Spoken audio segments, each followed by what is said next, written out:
The Big Mistake. High above a shiny purple planet, a huge spaceship floated in the darkness. This was the home of the Zordaxians, a group of aliens who thought they were the smartest in the whole galaxy. Their leader, Supreme Commander Zork, sat on his big, comfy chair, looking out at the stars. Zork was bored. He had conquered many planets, but now he wanted something new. His long, green fingers tapped on the arm of his chair as he thought. "Computer," he yelled suddenly. "Show me something interesting from that backwater planet. What's it called?" "Oh yes, Earth." The big screen in front of him lit up. Old TV shows from Earth started playing. Zork saw humans driving cars, using phones, and watching their own TV shows. He burst out laughing. "Look at these primitives," he shouted to his crew. "They think those wheeled boxes are transportation. And those communication devices, so bulky." The other Zordaxians joined in the laughter. They had ships that could cross galaxies in days and could talk to each other just by thinking. Earth's tech looked like toys to them. Zork wiped a tear from one of his 3 eyes. "Computer, when are these transmissions from?" "These signals are approximately 200 Earth years old," the computer replied in its robotic voice. Zork's laughter got even louder. 200 years. Can you imagine? They're probably still using these ancient devices. They might have added some blinking lights to make them look fancier. As Zork and his crew kept laughing, a young Zordaxian officer named Zila spoke up. "But sir," she said quietly, "shouldn't we check for more recent information? What if they've advanced?" Zork turned to her, his face angry. "Are you questioning my judgment, junior officer?" Zila shrank back in her seat. "No, sir. Of course not." "Good," Zork growled. "Because I've conquered 37 planets, and I know a primitive species when I see one." He stood up, his 7-foot-tall body towering over everyone else. "In fact," he said with an evil grin, "I think we found our next target." The crew looked at him with excitement. They hadn't had a good conquest in years. "Prepare the invasion fleet," Zork boomed. "We're going to take over Earth." The ship burst into action. Zordaxians ran around, pressing buttons and pulling levers. Weapons were loaded, and battle plans were made. Zork sat back in his chair, feeling very pleased with himself. In his mind, he was already imagining how easy it would be to defeat the humans. He pictured them trying to fight back with their simple weapons, maybe throwing rocks or pointing stick-like guns at his advanced ships. "This will be the easiest conquest yet," he said to himself. "Those poor humans won't know what hit them." As the Zordaxian fleet prepared for their journey to Earth, Zila couldn't shake off a feeling of doubt. She looked at the old Earth broadcast still playing on the screen. Something didn't feel right, but she was too afraid to speak up again. Little did Zork know, his big mistake was about to lead him and his entire fleet into the surprise of their lives. The humans they were laughing at were not the humans they were about to meet. Far away on the blue and green planet called Earth, humans were going about their daily lives. They drove their cars, used their phones, and watched their TV shows. But behind this normal-looking scene, a secret was hiding. A secret that would make Zork regret ever laughing at those old TV shows. In hidden bases deep underground and in secret facilities on the far side of the moon, humans had been busy. For 200 years, they had been preparing.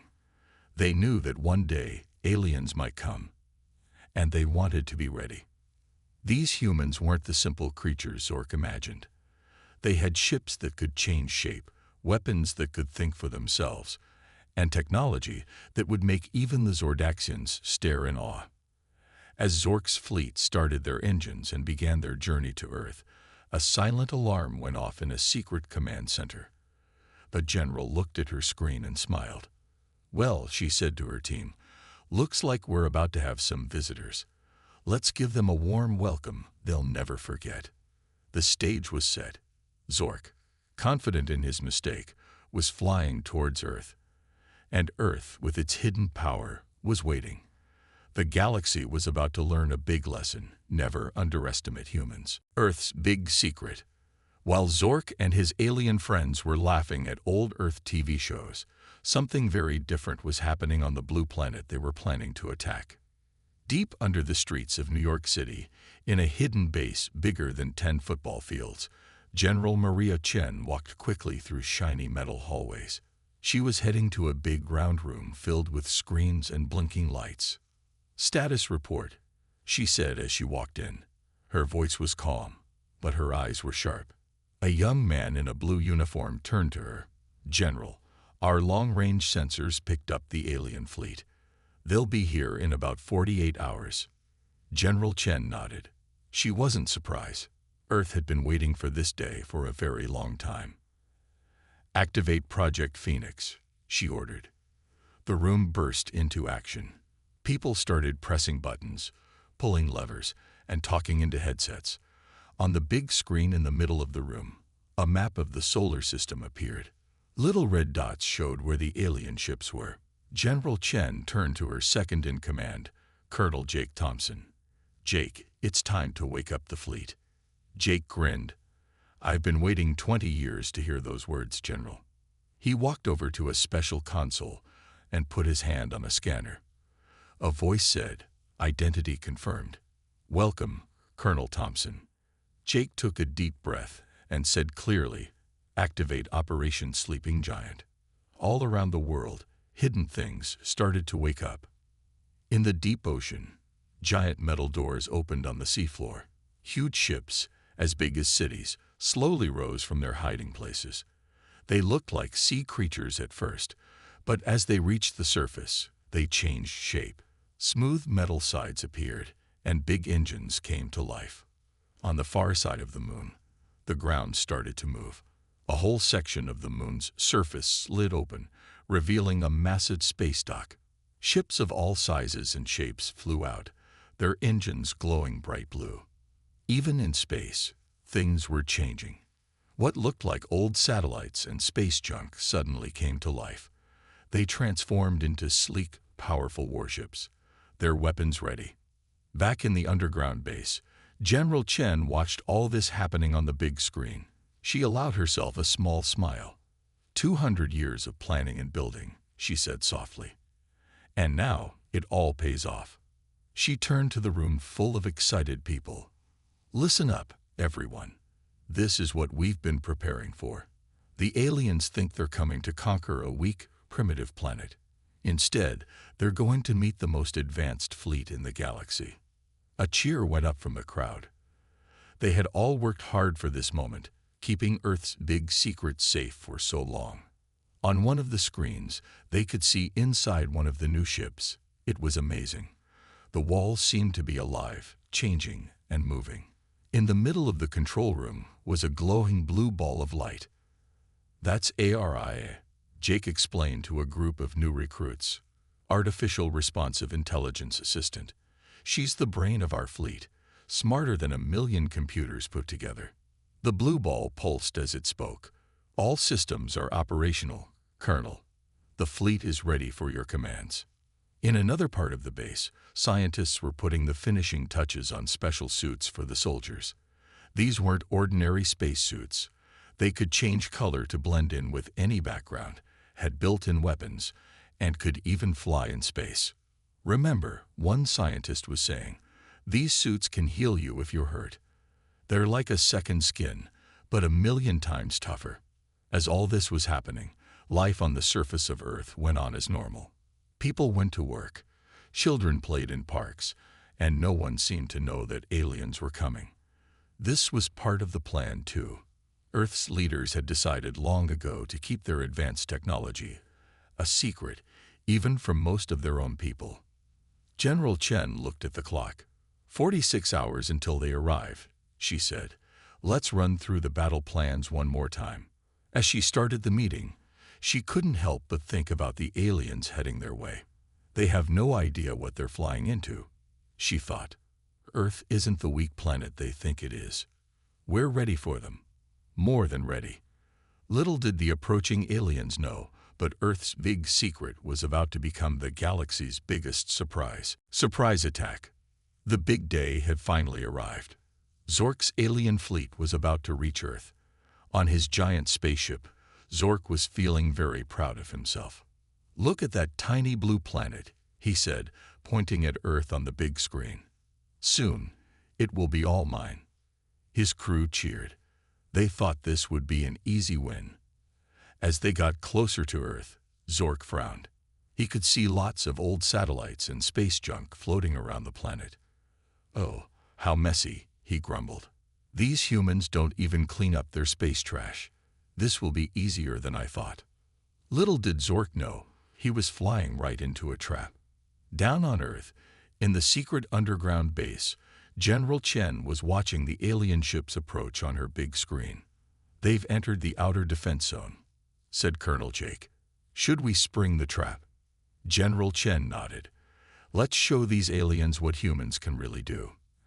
Activate Operation Trojan Horse." Jake pressed a big red button. Suddenly, all hell broke loose in space. The space junk that Zork had been complaining about started to move. Old satellites transformed into shiny new spaceships. Pieces of metal joined together to form massive battle cruisers. What looked like a broken space station turned into a giant cannon. On Zork's ship, alarms started blaring. "What's happening?" he yelled, his 3 eyes wide with shock. His crew was panicking. Where there had been nothing but junk a moment ago, now there was a huge fleet of advanced human ships. "Sir," shouted one of Zork's officers, "we're surrounded." Indeed, the human ships had formed a circle around the alien fleet. They had weapons pointed at the aliens from all sides. Zork couldn't believe his eyes. But this is impossible," he sputtered. "They're supposed to be primitive." Just then, a message came through on their screen. It was General Chen. "Attention, alien fleet," she said calmly. "You have entered Earth's space without permission. We suggest you leave immediately, or we will be forced to defend ourselves." Zork was so shocked, he couldn't speak. This was not how he had imagined things would go. One of his braver officers stepped forward. "We are the mighty Zordaxian Empire," he declared. "We do not take orders from primitive species." General Chen raised an eyebrow. "Primitive? I think you might want to look again." She pressed a button, and suddenly, holographic images appeared all around the alien ships. They showed Earth's hidden technology, the underground bases, the moon base, the advanced weapons. "Still think we're primitive?" General Chen asked with a smile. On Zork's ship, the crew was in chaos. Some wanted to attack, others wanted to run away. Zork himself was still staring at the screen, his mouth hanging open. "Sir, what should we do?" his second-in-command asked nervously. Before Zork could answer, things got even worse for the aliens. Some of the human ships started to change shape. They broke apart into smaller ships that zipped around the alien fleet at incredible speeds. Other human ships fired strange beams of light. When these beams hit the alien ships, all their systems went crazy. Lights flickered, engines sputtered, and weapons wouldn't fire. "What kind of technology is this?" Zork cried out. In the Earth base, Jake was grinning as he watched the aliens panic. "That's our E-Impulse technology," he explained to a group of younger officers. "It messes up their electronic systems without damaging the ships." Pretty cool, huh? The alien fleet was in complete disarray. Some ships were trying to escape, but the human ships were too fast. Others were attempting to fight back, but their weapons were useless against Earth's advanced shields. Zork slumped in his chair, all his confidence gone. "This was supposed to be an easy conquest," he mumbled. "How could we have been so wrong?" General Chen's face appeared on his screen again. "Commander Zork," she said, "I'll give you one last chance. Surrender now, or we'll be forced to take more serious action." Zork looked around at his defeated fleet. He knew he had no choice. With a heavy sigh, he pressed the communication button. We surrender," he said in a shaky voice. As the human ships moved in to capture the alien fleet, General Chen turned to her crew. "Well done, everyone," she said with a proud smile. "Earth is safe, thanks to your hard work and dedication." The crew cheered. Earth's big secret was out, and the galaxy would never be the same again. Space Fight Showdown. Just when everyone thought the battle was over, something unexpected happened. A group of Zordaxian ships at the back of their fleet suddenly powered up their engines and made a dash for Earth. "Sir, they're not surrendering," shouted a human officer in the control room. "5 enemy ships are heading straight for us." General Chen's eyes narrowed. "So they want to play rough," she said calmly. "All right then. Let's show them what we can really do." She turned to Colonel Jake. "Launch Operation Firefly." Jake nodded and spoke into his headset. "All pilots, this is Colonel Thompson. Operation Firefly is a go. I repeat, Operation Firefly is a go." In space, several of the human ships started to glow. Suddenly, they'd burst apart into thousands of tiny shining objects. These weren't pieces of broken ships. They were miniature fighters, each one piloted by a highly trained human pilot. "Whoa," gasped a young officer, watching the screen. Are those fighters the size of cars?" "Even smaller," Jake said with a grin. "We call them fireflies. Small, fast, and with a sting you wouldn't believe." The swarm of fireflies zoomed towards the escaping Zordaxian ships. They moved so quickly that they looked like streaks of light against the darkness of space. On the lead Zordaxian ship, the alien captain was panicking. "What are those things?" he yelled. "Shoot them down." The Zordaxian ships fired their big laser cannons, but the fireflies were too small and too fast. They dodged the blasts easily, weaving in and out like a dance. As they got closer, the fireflies started to attack. Each tiny ship fired a beam of energy that cut through the Zordaxian shields like they were made of paper. Back in the control room, General Chen watched the battle with a steady gaze. "Time to bring out our big guns," she said. "Area, activate the stellar sling." The AI's calm voice responded. "Stellar sling activated, General. Target locked." Far away, on the dark side of the moon, something massive started to move. It looked like a giant slingshot, big enough to fling a whole building into space. "Charging complete," Area announced. "Firing in 3, 2, 1. There was a flash of light so bright that for a moment, it outshone the sun.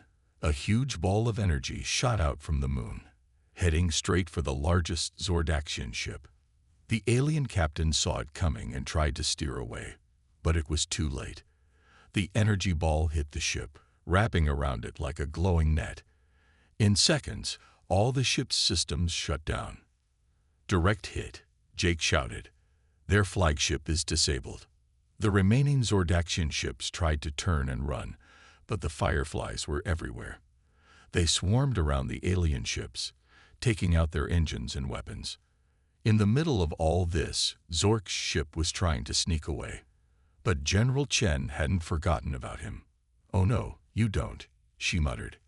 "Area, let's introduce Commander Zork to Mobius." A sleek black ship appeared as if from nowhere. It moved in ways that seemed to bend the rules of space itself, leaving a twisted trail of stars behind it. "What is that?" Zork screamed as he saw it approaching on his screen.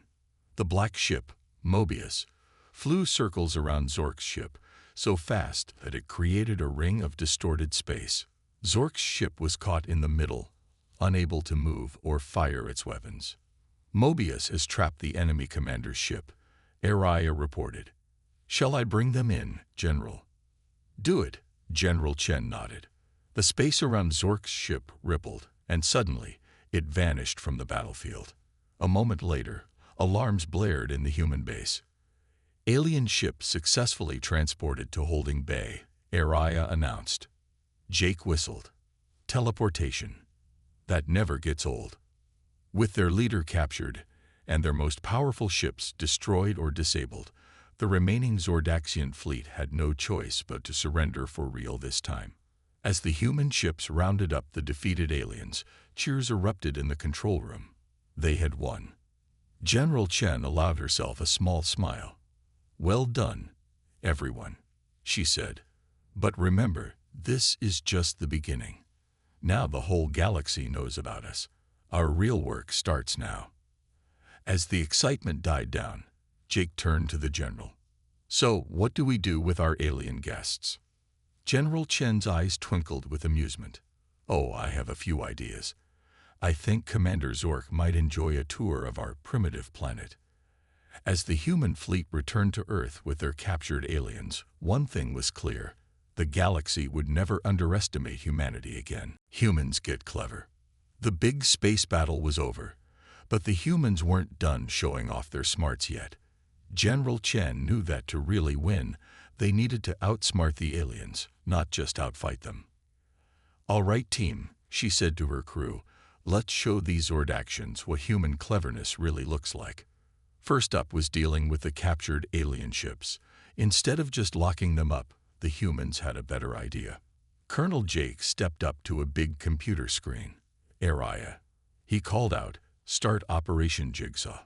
Suddenly, all the captured Zordaxian ships started to change. They broke apart into thousands of pieces, but instead of falling to bits, the pieces started to move on their own. "Are we destroying their ships?" a young officer asked, looking confused. Jake grinned. "Nope, we're rebuilding them. Watch this." The pieces of the alien ships flew around, mixing together. Then, like magic, they started forming new ships. But these weren't alien ships anymore. They looked like a mix of human and Zordaxian technology. "Tada," Jake said proudly. "We just turned their fleet into our fleet. And the best part, our new ships are even better than before." General Chen nodded approvingly. "Good work. Now let's deal with our guest of honor." On a screen, they could see Zork, the alien commander, locked up in a special room. He looked angry and kept yelling, but no sound came out. "Why can't we hear him?" someone asked. "Oh, we can if we want to," General Chen said with a smile. "But trust me, it's nicer this way. Now, watch this." She pressed a button, and suddenly, the room Zork was in started to change. The walls turned into screens, showing images of Earth, but not the Earth that Zork expected. He saw huge cities with flying cars, underwater towns where people lived in bubble houses, and farms in the sky where robots grew food on floating platforms. Zork's 3 eyes grew wide with shock. This wasn't the primitive planet he thought he was attacking. "Now for the fun part," General Chen said. She typed something on her computer. In Zork's room, a hologram appeared. It looked like a human, but it was see-through and glowing. "Hello, Commander Zork," the hologram said. "I'm an AI tour guide. Welcome to Earth. Would you like to learn about our planet?" Zork tried to argue, but every time he spoke, his words came out as Earth animal noises. When he tried to say, "I am the mighty Zork," it came out as "Moo, I am a cow." Everyone in the control room burst out laughing. Even General Chen couldn't help chuckling. Okay, she said, wiping a tear from her eye. "Let's not be too mean. Area, start the real welcome program." The hologram in Zork's room changed. Now it showed a real human, a kind-looking old man in a suit. "Greetings, Commander Zork. I'm the President of Earth," the man said. "We're sorry for the little joke. We hope you understand that after your attack, we needed to show you that we're not as simple as you thought. But we don't want to be enemies. We'd like to be friends and learn from each other. What do you say?" Zork looked confused and a little scared. This wasn't going how he expected at all. Meanwhile, the human team had another clever plan in action. They had sent out thousands of tiny robots, each no bigger than a fly, to all the Zordaxian ships. Nanobots deployed, Area reported, beginning Operation Friendly Virus. These nanobots weren't there to hurt anyone. Instead, they were changing all the Zordaxian computers. When the aliens tried to send messages home about their defeat, The messages changed to funny Earth memes and cat videos. Let's see them explain this to their leaders back home. Jake laughed.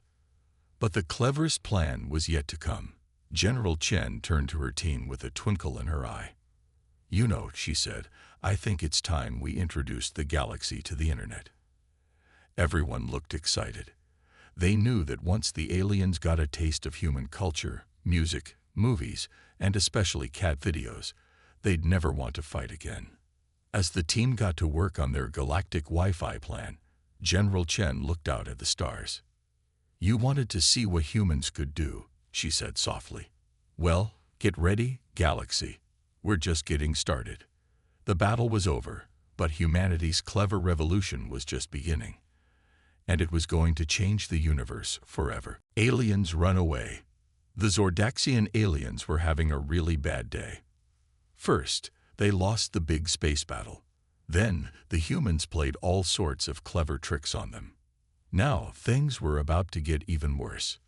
In the main alien ship, Zork was free from his special room, but feeling very confused. The humans had been nice to him, which was not what he expected from a species he tried to attack. I don't understand, Zork said to his second-in-command. Why aren't they destroying us? Just then, a message popped up on their big screen. It was from the Zordaxian home planet, and it didn't look good. Supreme Commander Zork, a scary-looking alien growled, You have failed your mission. Return home immediately to face punishment. Zork gulped. He knew what punishment meant on his planet, and it wasn't fun. Meanwhile, in the Earth control room, General Chen and her team were watching this all happen. Looks like Zork's bosses aren't too happy, Colonel Jake said with a grin. General Chen nodded. Perfect. Time for Phase 2 of Operation Galactic Welcome. She pressed a button, and suddenly, all the Zordaxian ship's computers started to change. On Zork's ship, weird things were happening. Their star maps now showed the best vacation spots in the Milky Way. Their weapon controls turned into a game of Space Invaders. And their communication system started playing non-stop human music. What is this noise?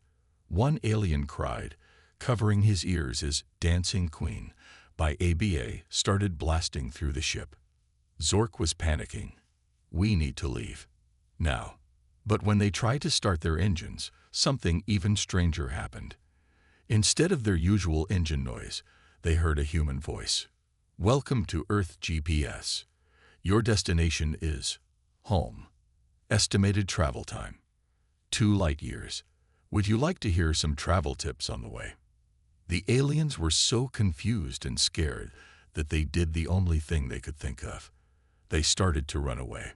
Ship after ship turned around and started flying away from Earth as fast as they could. Some of them were flying in zigzags because their navigation systems kept suggesting scenic routes. Back in the control room, everyone was laughing. Look at them go, Jake chuckled. I haven't seen anyone run away that fast since I told my little brother that Broccoli was alive. But General Chen wasn't done yet. Araya, she called out, initiate the farewell gift. As the alien ships flew away, small packages attached to their hulls. Inside each package was a tablet loaded with human movies, music, and something called social media. By the time they get home, they'll know more about Earth culture than most humans do, General Chen said with a smile. But there was one last surprise waiting for the aliens. As they reached the edge of the solar system, they saw something that made them stop in their tracks. A giant billboard, floating in space, with a message in big friendly letters. Thanks for visiting Earth. Sorry, we see ould and hang out more. Next time, just heal first. P.S. we left some GIFTs all on your ships. Enjoy the CAT videos. Zork stared at the billboard, then at the tablet that had appeared on his control panel. Curiously, he tapped the screen. A video started playing of a small furry Earth creature doing something called a zoom. 5 minutes later, Zork was still watching cat videos, completely forgetting about running away or being punished. On other ships, Aliens were discovering human music, watching Earth movies, and even trying to figure out something called TikTok dances. By the time they reached their home planet, the Zordaxians weren't thinking about attacking Earth anymore. Instead, they were arguing about which Earth TV show was the best and trying to explain to their leaders why they were all wearing t-shirts with cat memes. Back on Earth, General Chen looked at her team proudly. "Well done, everyone. I think we've just made some new friends." Jake nodded, then paused. General, do you think we should warn the rest of the galaxy about Earth Internet? It might be too powerful." General Chen laughed. "Oh no, Colonel. I think the galaxy is in for a very interesting surprise. After all, isn't that what we humans do best?" As the last alien ship disappeared from their screens, the humans knew one thing for sure. The universe was never going to be the same again. And it was all thanks to human cleverness, cat videos, and the power of a warm welcome. Humans rule space. A few months had passed since the Zordaxians ran away from Earth. Things had changed a lot in the galaxy. It was time for humans to show everyone what they could really do. General Chen stood on a big stage in New York. Thousands of people were watching her, and millions more were watching on TV and the internet.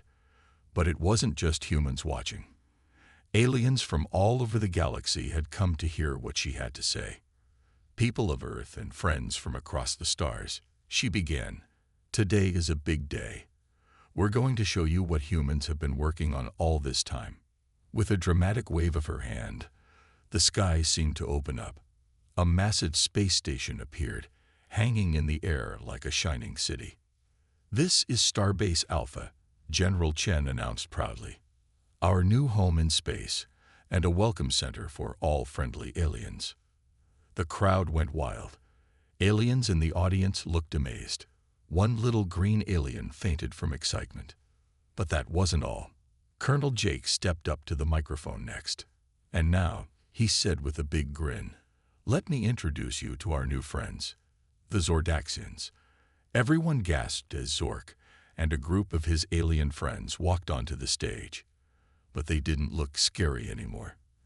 They were wearing Hawaiian shirts and taking selfies with their Earth phones. Zork stepped up to the microphone, looking a bit nervous. "Hello Earth," he said. "We're really sorry we tried to attack you. We were being silly. You humans are actually pretty cool. Especially your cat videos. Can we be friends now?" The crowd cheered. Humans and aliens hugged. It was a beautiful moment. But the surprises weren't over yet. General Chen had one more big announcement. "Today," she said, "we're launching the Galactic Internet. Now everyone in space can share cute animal videos, argue about which star system has the best food, and post funny memes about their planet's weather." Screens all around the world lit up, showing aliens from different planets waving and saying hello. Some were trying to do Earth dances. Others were showing off their pets, some of which looked very strange to human eyes. "And that's not all," Colonel Jake added. "We're also starting a new galactic exchange program. Humans can go live on alien planets, and aliens can come live on Earth." This news made everyone super excited.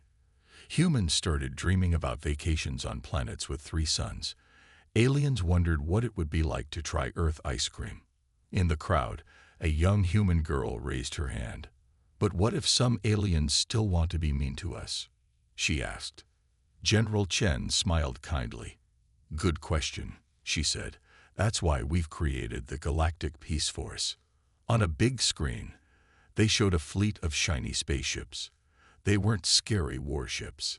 Instead, they looked fun and friendly, painted in bright colors with smiley faces. "These ships will travel around the galaxy, helping anyone who needs it," General Chen explained. "They have special tools to fix broken planets, heal sick aliens, and even a machine that can translate any language, even alien dog barks." The crowd loved this idea. Aliens from all over started asking how they could join the Galactic Peace Force. As the day went on, humans and aliens mingled, shared stories, and became friends. Earth had changed from a little blue planet that no one knew about to the coolest place in the galaxy. In a quiet moment, Colonel Jake turned to General Chen. "We did it," he said. "Humans really do rule space now." General Chen shook her head with a smile. "No, Jake," she said. "We don't rule space. We're just good at making friends. And that's even better." Just then, a group of aliens and humans ran by, laughing and taking funny pictures together. A Zordaxian was teaching a human how to do a weird alien dance. A human was showing some curious aliens how to eat a hot dog. General Chen watched them all with a proud smile. "You know what, Jake?" she said. "I think the galaxy is in for a lot of fun, and it's all thanks to human creativity, kindness, and our love for sharing silly videos." As the sun set on this historic day, one thing was clear. Humans didn't just survive in space. They had made the whole galaxy a brighter, friendlier, and much more interesting place.